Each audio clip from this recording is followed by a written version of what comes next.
The GEEK Files, 2026, January 13th, Burnaby. Friday the 13th comes on a Tuesday.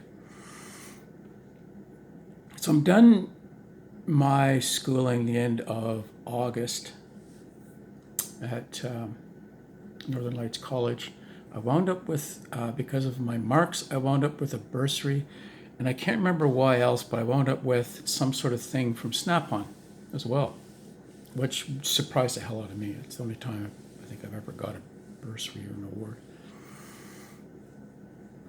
And because this was the fall of '85, just the economy was still in the tank.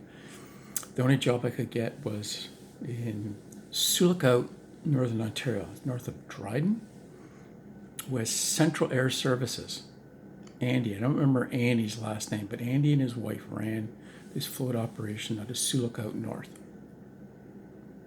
So in the mid-'80s, 80% of the commercial aviation hours were out of two places in Canada, Red Lake and Sioux, very close to each other. I think both on Lac Seul, I could check that. Serving the reserves north. We were flying chips, pop, and Pampers into the reserves and fish from the inland fishery out, as well as people.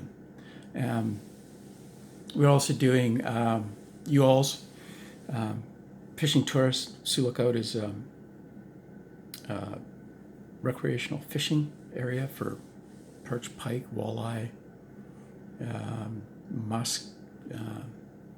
muskies.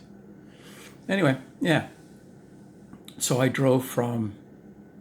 backed up on my crap and drove from Dawson Creek, BC to Sioux, Ontario. I think I took the Yellowhead down, which is a really cool trip. I think I took the Yellowhead all the way. So, because it was close, you go through Grand Prairie, Edmonton, the Battlefords, Dauphin maybe in Saskatchewan, and down, because I've done the number one a number of times. It was an okay trip. It's, in the battle days, they stationed grain elevators half a wagon ride away, so you could take your grain to the elevator and get back. So like every 30 or 40 miles, there was a grain elevator and a little co-op town and the speed reduction. But it was pretty. Imagine that's all gone by now. Yeah, so I wound up in Sioux. Now, Sioux is based on tourist fishing. So like there was no housing. I was not told that. Like there was absolutely no housing. There was people there that had been there for a year and were still couch surfing in my company. Winter was coming. So like the guys who did the March course, started March, had a better run of it, because in the summer there's more hiring in Canada for apprentices.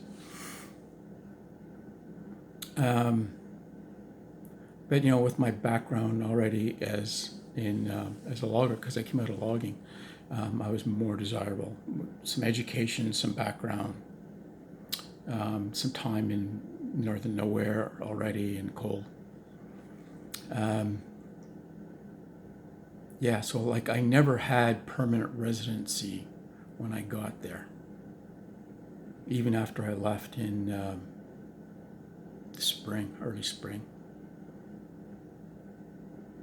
March? I think I made it to March. So yeah, Central Air Services, we were flying a 206 beavers and otters. Donnie Lamb came in with his Norsemen in the winter, so we had a Norseman on floats that were flying around. But it was I thought loggers, we're cheapskates, but holy crap, it was a real introduction Andy gave me. Andy paid, so this is the battle days, and we got paid by check at that time. And for some reason, Andy thought it would be economically wise if his payroll account was on a US account. He would transfer money from Canada to the US for payday. We got paid every 2 weeks. But he would only put in enough money to pay 3/4 of the people. So once you got your paycheck on Friday, it was a mad rush to the bank to get it cashed, because one of the, a number of the checks, I don't remember how many people, there were maybe 4 people, their paychecks would bounce, really. And you would have to then go to Andy, and then Andy would go, oh yeah, and then he would pay you, you'd take his bounced check, rip it up, and then pay you on a Canadian account. It was just like insane. But yeah, my introduction to aviation in Canada in September of '85.